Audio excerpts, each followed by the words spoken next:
Hey, welcome back. Today we're smashing together two incredible worlds, the high-stakes performance coaching of Tony Robbins and the intense mental game of Olympic athletes. We're going to deconstruct exactly how champions get their minds right when everything, and I mean everything, is on the line. So how do they do it? Let's dive in. So let's start with this question, because we've all seen it happen, right?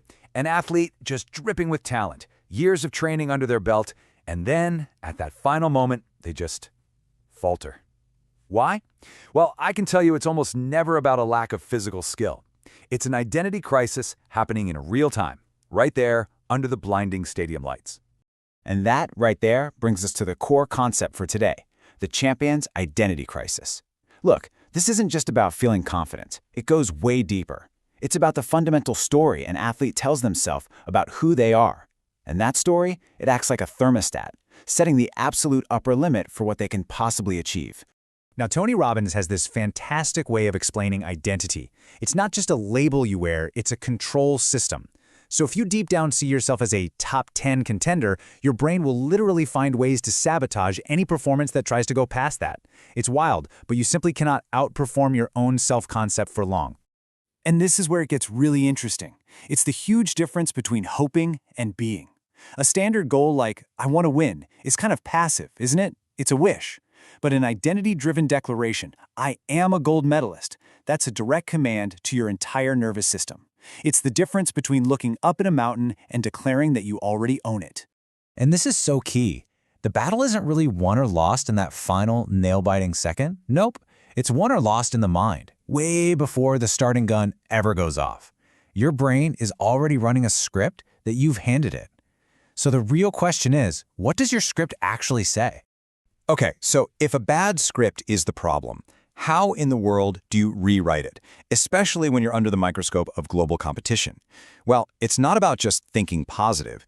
It's a deliberate, almost mechanical process of tearing down your old beliefs and building new ones. Champions do this systematically. First up, they find the plateau, that specific wall they keep hitting. Then they challenge the story behind it.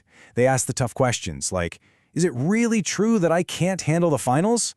And finally, they consciously, deliberately install a brand new belief, a new identity, to take its place.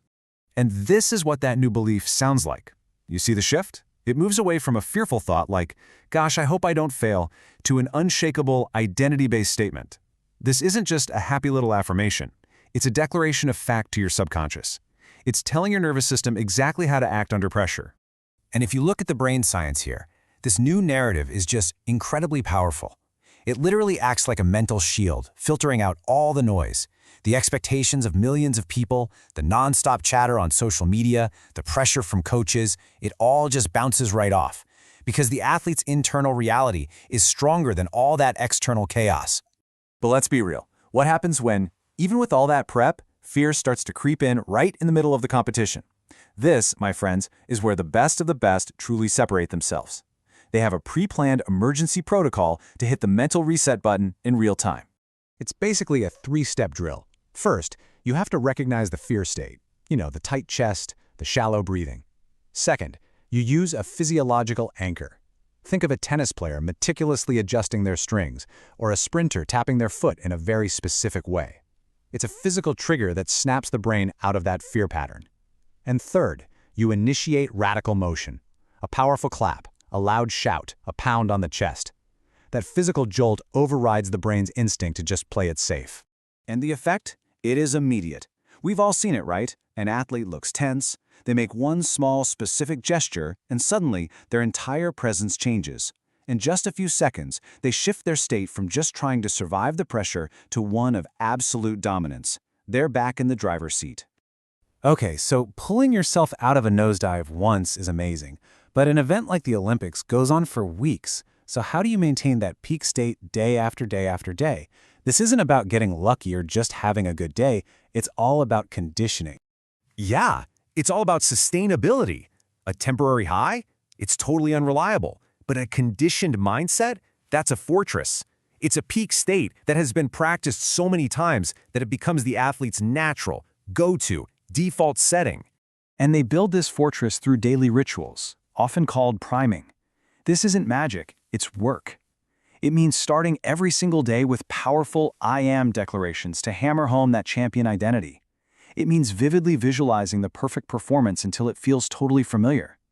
And it means using specific breathing patterns to take command of their nervous system. And through this relentless daily repetition, the champion identity stops being something they have to force or fake. It just becomes who they are. Peak performance is no longer this huge effort. It's an inevitability. It's their automatic response to pressure because it's been hardwired right into their biology. So this is all fascinating stuff, but what does it mean for the rest of us?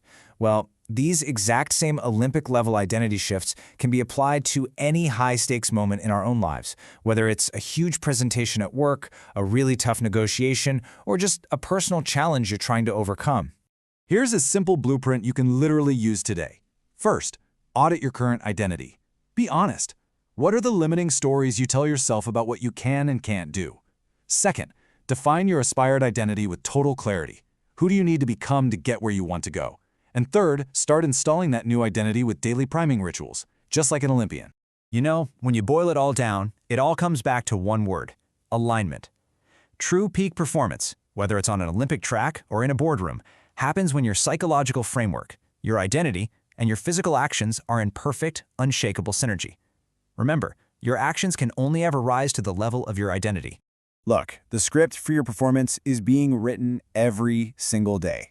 The only question is, are you the one consciously holding the pen, or are you letting old habits and outside pressures write that story for you?